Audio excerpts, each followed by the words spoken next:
भारतीय संविधानातलं एक कलम असं आहे जे नेहमी चर्चेत असतं. का? कारण ते थेट व्यक्तीचं स्वातंत्र्य आणि राज्याची सुरक्षा यांच्यातल्या नाजूक संतुलनाला हात घालतं.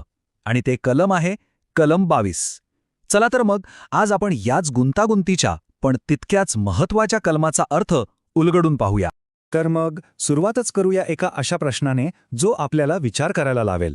विचार करा, संविधान आपल्याला अटकेवेळी काही हक्क देतं, बरोबर? पण गुन्हा घडण्याआधीच, म्हणजे फक्त संशयाच्या आधारावर राज्य सरकार एखाद्या व्यक्तीला ताब्यात घेऊ शकतं का?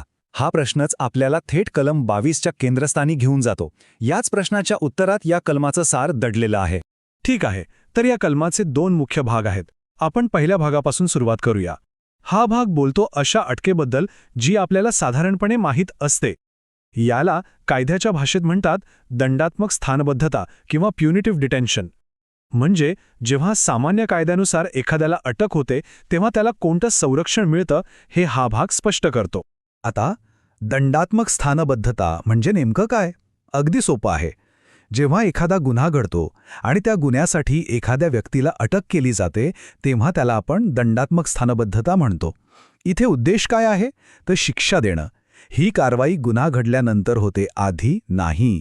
हीच ती अटक आहे जी आपण सिनेमात पाहतो, बातम्यांमध्ये वाचतो, अगदी स्टँडर्ड प्रोसिजर. तर मग या सामान्य अटकेमध्ये कोणते मूलभूत हक्क मिळतात? कलम 22चे पहिले 2 खंड 3 अत्यंत महत्त्वाचे हक्क सांगतात. चला एक एक करून पाहू. पहिला हक्क, तुम्हाला का अटक केलीये याची कारणं सांगणं बंधनकारक आहे. दुसरा हक्क, तुम्हाला तुमच्या पसंतीच्या वकिलाचा सल्ला घेण्यापासून आणि बचाव करण्यापासून कोणीही रोखू शकत नाही. आणि तिसरा, जो खूप महत्त्वाचा आहे, अटकेनंतर 24 तासांच्या आत प्रवासाचा वेळ सोडून तुम्हाला जवळच्या मॅजिस्ट्रेट समोर हजर केलंच पाहिजे. हे 3 हक्क म्हणजे अनियंत्रित अटकेविरोधातली एक मोठी ढाल आहे. आत्तापर्यंत सगळं सरळ वाटतंय, बरोबर? पण थांबा, इथेच एक मोठा ट्विस्ट आहे. कलम 22 मध्येच एक असा अपवाद आहे जो संपूर्ण चित्र बदलून टाकतो. एक अशी विशेष प्रकारची अटक जिथे आत्ता आपण पाहिलेले हे 3 मूलभूत हक्क लागूच होत नाहीत. आणि हा अपवाद आहे प्रतिबंधात्मक स्थानबद्धता, म्हणजेच प्रिव्हेंटिव्ह डिटेन्शन. आता या दोन्हींमधला फरक नीट समजून घेऊया. बघा, दंडात्मक स्थानबद्धता होते गुन्हा घडल्यानंतर, तिचा उद्देश असतो शिक्षा देणं. पण प्रतिबंधात्मक स्थानबद्धता ती होते गुन्हा घडण्याआधीच, तिचा उद्देश आहे प्रतिबंध करणं, म्हणजे गुन्हा रोखणं. आणि हे सगळं कशाच्या आधारावर? तर केवळ संशयाचा, पुरावा नाही, फक्त संशय. आणि म्हणूनच इथे ते सामान्य हक्क लागू होत नाहीत. विचार करा, राज्याच्या हातात ही किती मोठी आणि असाधारण शक्ती आहे. तर मग प्रश्न येतो की हे सामान्य संरक्षण कोणाला लागू होत नाही? संविधान याबद्दल अगदी स्पष्ट आहे. कलम 22(3) 2 गट वगळतं. पहिला गट आहे शत्रू देशाचा नागरिक, एनिमी एलियन, म्हणजे ज्या देशाशी भारताचं युद्ध सुरू आहे तिथला नागरिक. आणि दुसरा आणि आपल्यासाठी जास्त महत्त्वाचा गट म्हणजे अशी कोणतीही व्यक्ती जिला प्रतिबंधात्मक स्थानबद्धतेच्या कायद्याखाली अटक केली आहे. आता हे ऐकून असं वाटू शकतं की हा तर खूपच मोठा अधिकार आहे, याचा गैरवापर होऊ शकतो. आणि हा विचार अगदी बरोबर आहे. पण आपल्या घटनाकारांनी याचाही विचार केला होता.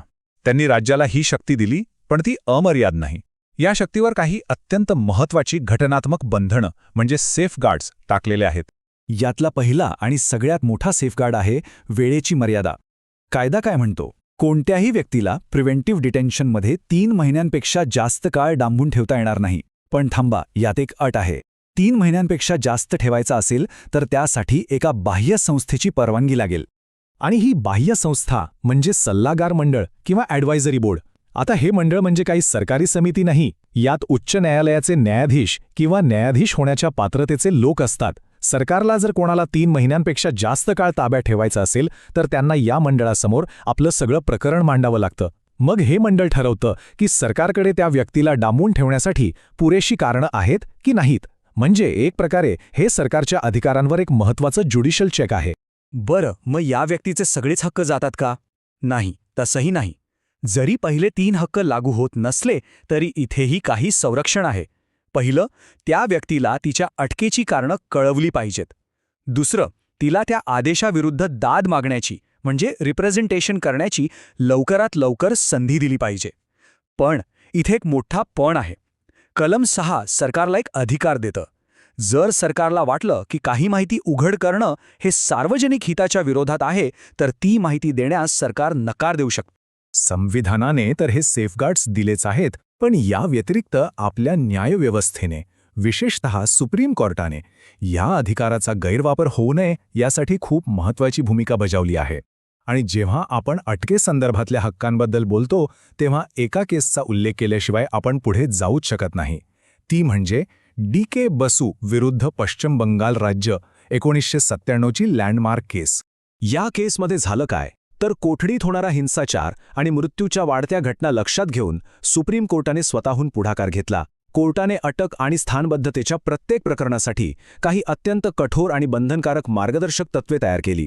कोर्टाने स्पष्ट केलं की जोपर्यंत संसद यावर वेगळा कायदा बनवत नाही, तोपर्यंत प्रत्येक पोलीस अधिकाऱ्याला आणि एजन्सीला यांचं पालन करणं अनिवार्य असेल. या निकालामुळे व्यक्तीच्या हक्कांना एक अभूतपूर्व संरक्षण मिळालं.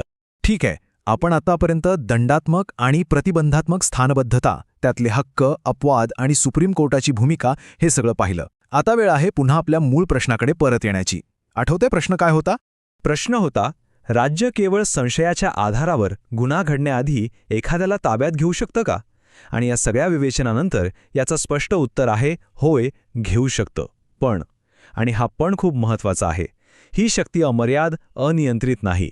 संविधानानेच या शक्तीवर वेळेची मर्यादा, सल्लागार मंडळाकडून तपासणी आणि इतर प्रक्रियात्मक बंधनं घालून एक संतुलन साधण्याचा प्रयत्न केला आहे. एका बाजूला राज्याची सुरक्षा आहे, तर दुसऱ्या बाजूला व्यक्तीचं स्वातंत्र्य, आणि कलम 22 या दोन्हीमध्ये एक पूल बांधण्याचं काम करतं.